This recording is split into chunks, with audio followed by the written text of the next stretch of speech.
Hello, welcome back. So in previous sessions, we have discussed a high-level view of a database design process, that is conceptual design using ER modeling, and also we have seen logical database design with relational data model, right? And many computer-aided software engineering tools are based on this ER or some similar kinds, and they use some ER model to develop a schema graphically and then convert it automatically into a relational database schema in the DDL of a specific relational DBMS. So for that, we should be able to develop an algorithm, okay, to convert this ER to relational schema. So this session presents a 7-step algorithm to convert the basic ER model constructs like entity types, binary relationships, NRA relationships, attributes, etc. into relations. So these are the main contents of the session. We have to design a relational database schema using from this conceptual schema design like ER model. So we have to follow 7-step algorithm. So we use the company database example to illustrate the mapping procedure. So company ER schema is shown like this. Just keep in mind. And the corresponding company relational database schema we can see after converting or after following through different steps in this mapping procedure. Now let us get into the algorithm. So first step is mapping of regular entity types. So for each regular entity type, create a relation R that includes all the simple attributes of E. That is the first step. So in our case, the regular entities are employee, department and project.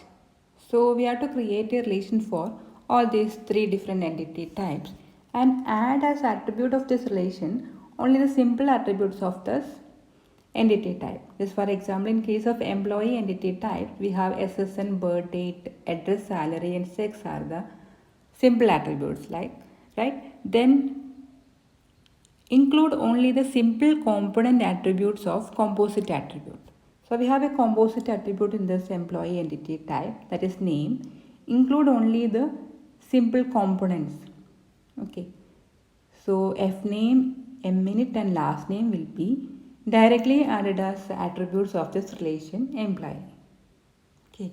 Like in case of department, we have name and number as the simple attribute. We don't have the location because it is a multi-valued attribute. That will not be added here. So for project also we have the attributes name, number and locations. Okay. So this is the first step. And after doing this, we have to choose one of the key attributes of E, that is entity type, as the primary key of the relation R. And if the chosen key E is a composite, then the set of simple attributes that form it will together form the primary key of R. That also we have to do. So we have to identify a primary key for each relation based on the key we have already identified for the corresponding entity types.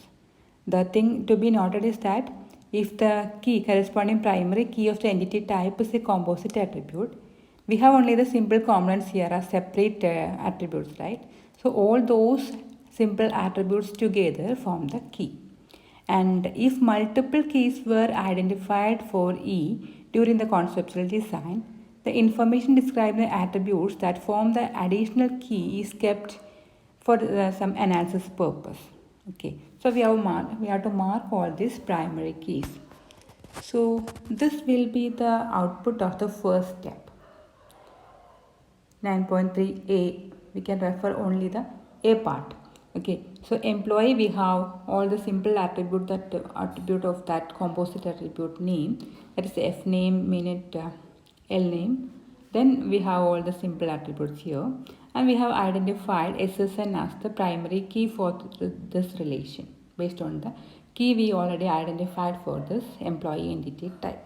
And for the department, we have the D number as the primary key, and for project, we have the P number as the primary key. So this is the first step of this algorithm. So the relation created in such a way after step 1 is called entity relation, because each tuple in this entity relation represents an entity instance. Now let us move to the second step, that is mapping of weak entity types.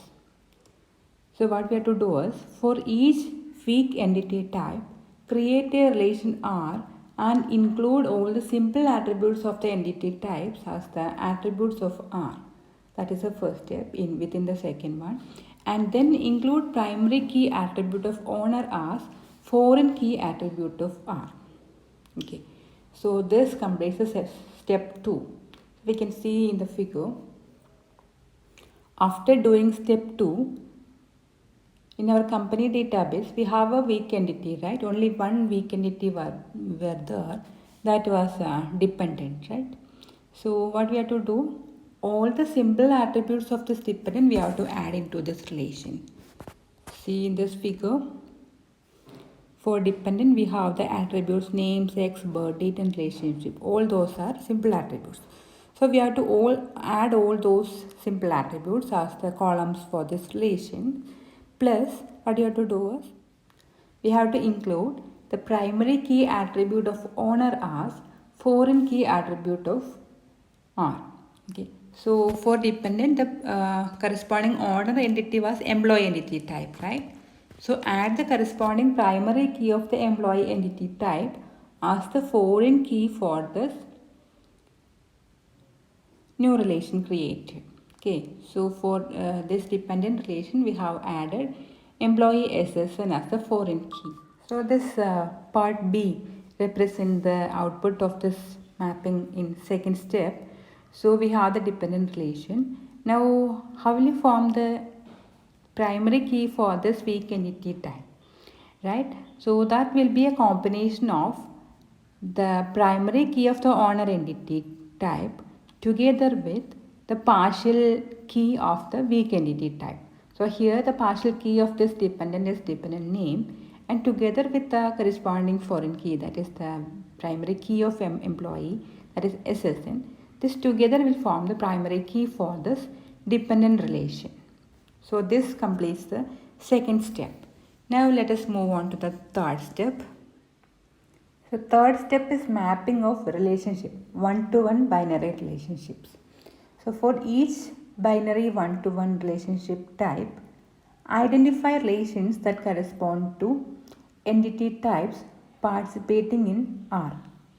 So three different approaches are there to map these one-to-one binary relationship types. First one is called foreign key approach, and the second one is merged relationship approach, and the third one is cross reference or relation approach. So usually the first one is followed, that is foreign key approach.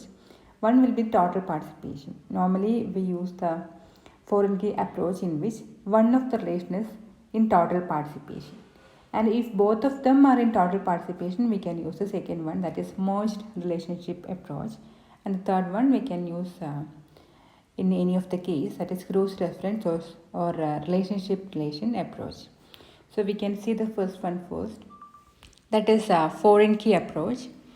So in this case, choose one of the relations, say S, okay, and include as a foreign key in S the primary key of T. Suppose S and T are the relations participating in this one-to-one relationship.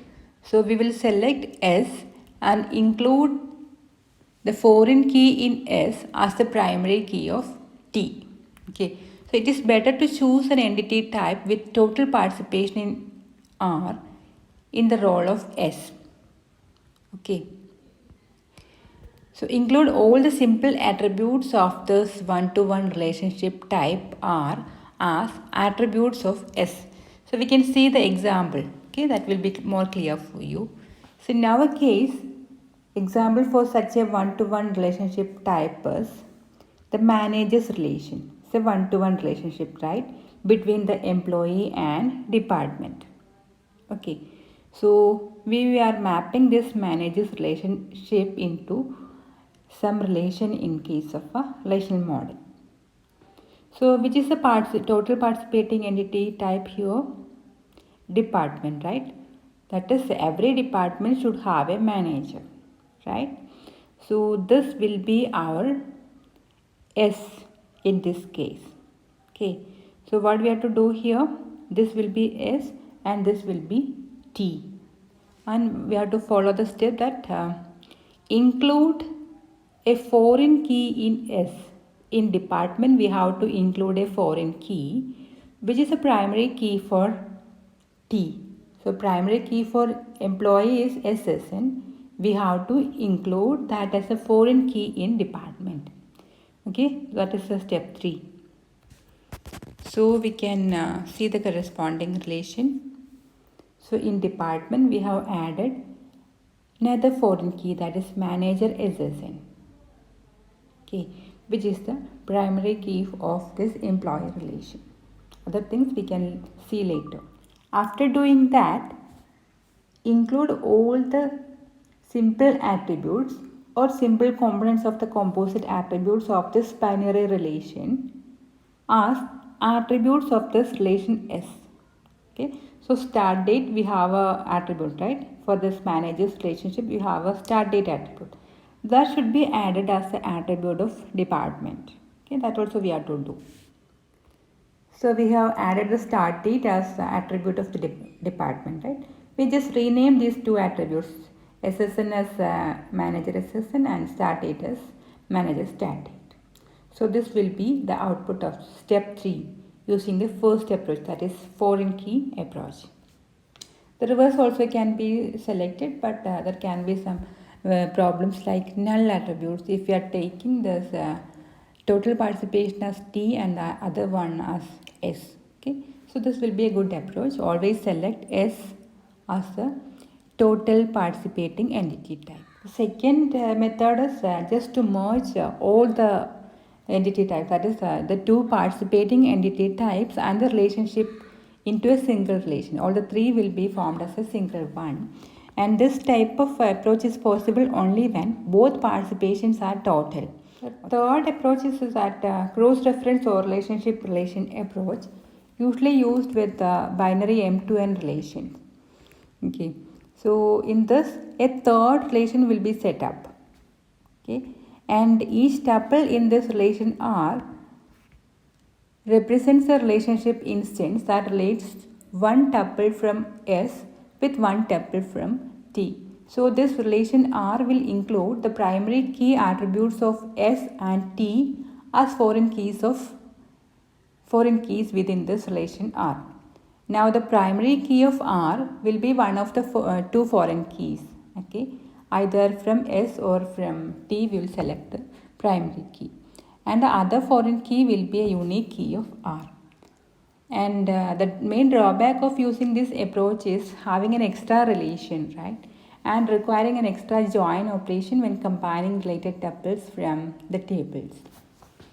So these are about step 3. Now let us move on to step 4. So in step 3 we have seen how to map a one-to-one binary relation, right? Now we are dealing with a mapping of 1 to n binary relationship. Okay, so what you have to do is, for each regular binary 1 to n relationship type, identify a relation that represents participating entity type at n side of the relationship type and include primary key of other entity type as foreign key in S. Okay, then include simple attributes of this relation as attributes of S. So very simple step. You have to identify the relationship type at the n side, okay, inside the 1 to n relationship. So we will modify that relation corresponding to that n side. Okay, include the primary key of the other side, that one side, as the foreign key in the n side, S. And all the attributes of this relation also will be added as attributes of this S.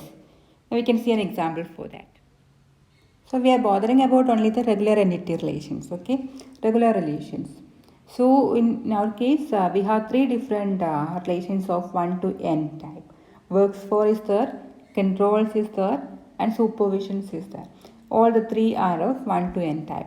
Whereas dependence is not a regular binary relation, right? So we can see it later.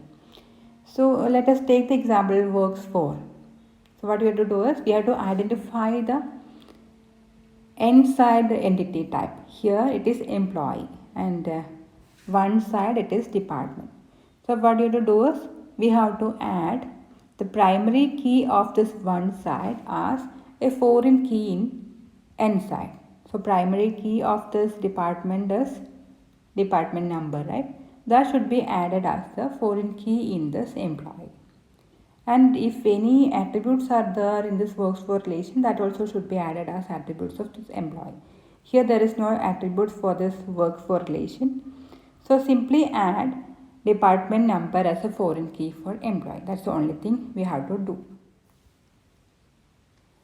So you can see that the department number is added here after this first step 4. Okay, like that when we convert that supervisor, we have added the super SSN.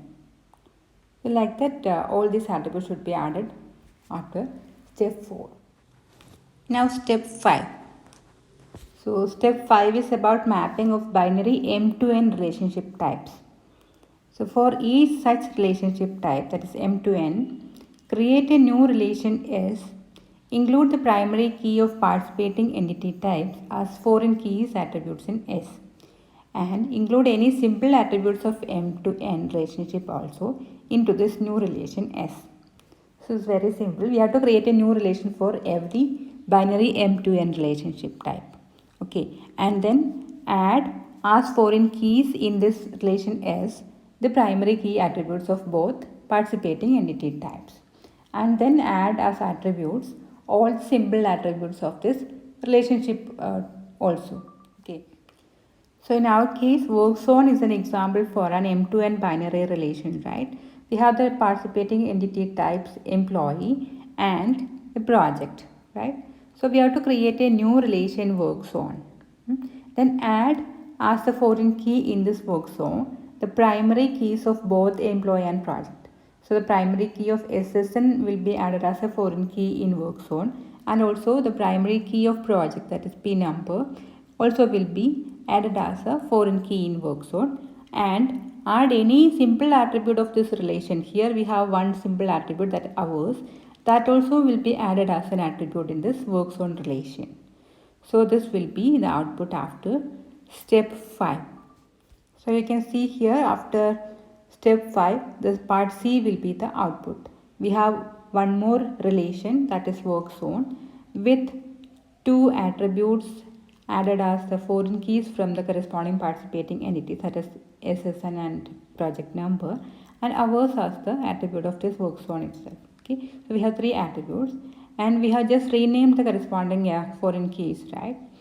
SSN will be renamed as ESSN and PN also.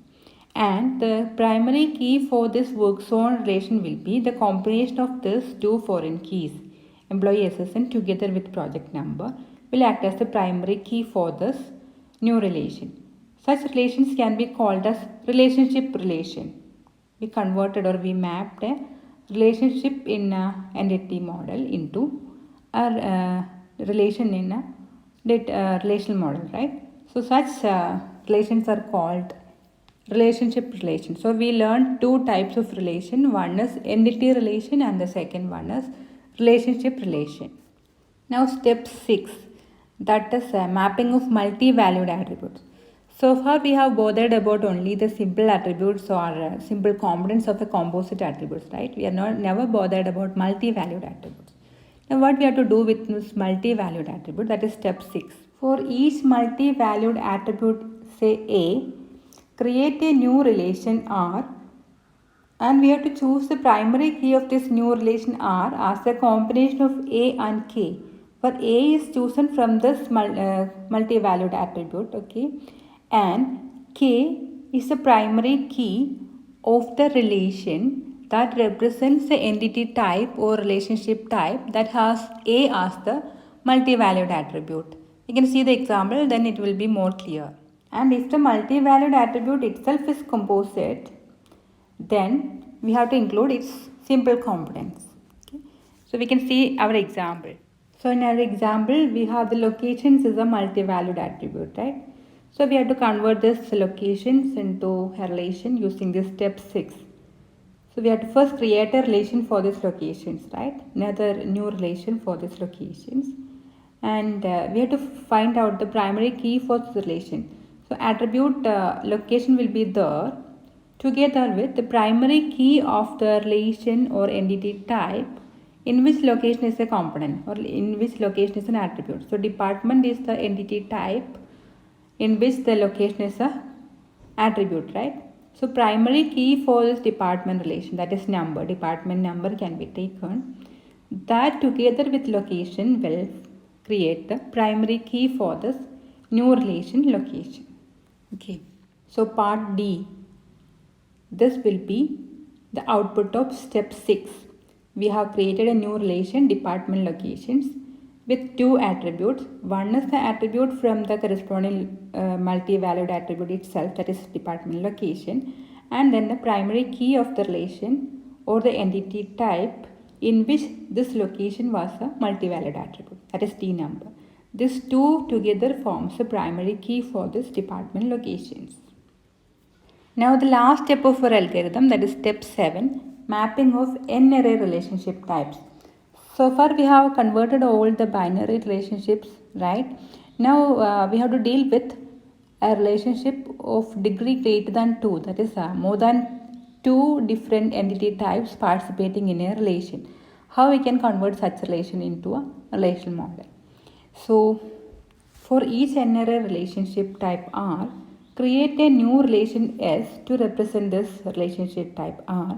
Include primary keys of all the participating entity types as foreign keys in this new relation, and include any simple attributes of this relationship types as attributes in the new relation S. So in our company database, we don't have such a n-array relationship, right? So we can see another example.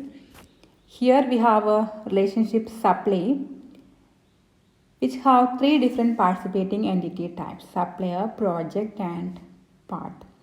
So a particular supplier supplies a particular part for a particular project. This is the relation. So this is a ternary relation. 3 different entity types participating in a single relationship. So how will you convert that relationship type into a relation in a relational model? Okay. So what we have to do is we have to follow the steps, right? We have to create a new relation, say supply. So these are the participating entity types: supplier, project and part. And supply is the relation, okay? So we have to create a new relation, supply, and we have to form the attributes of the supply as the primary keys of all the 3 participating relations, that is S name, supplier name, project name and part number. All the 3 should be included as the foreign key in this new relation together with any simple attributes of the supply. So here we have a simple attribute called quantity in case of a supply relationship type. That will be also added into this new relation. Okay, so 4 attributes are there, and the combination of these 3 forms the primary key for this new relationship supply. This is how n-array relationships can be mapped. So after following all the different steps, step 7, we have the complete mapping or complete relational schema for the entity relationship model for our company database. Okay. So as a summary, we can just correlate ER model with the relationship model. Each entity type in ER model will be mapped as an entity relation in case of relational model. Each one-to-one or one-to-n relationship in ER model will be just added as a foreign key in one of the participating relations, right? And each M2N relationship type will be converted into a new relation called relationship relation, and 2 different foreign keys of the participating entities will be added into this new relation. And the same thing happens for the n-array relationship also. Okay. And each simple attribute in case of an ER model will be mapped as an attribute in the relation in a relational model, right? And each composite attribute will be added as set of simple component attributes. And each multi-valued attribute will be mapped as a new relation in which a foreign key will be added, which will be the primary key of the relation or entity type in which this multi-valued attribute was an attribute, right? Now the value set in terms in ER model will be treated as domain in case of relational model, and the key attribute in ER model will be called as a primary key or secondary key in case of a relational model. So this is all about this mapping procedure. Thank you.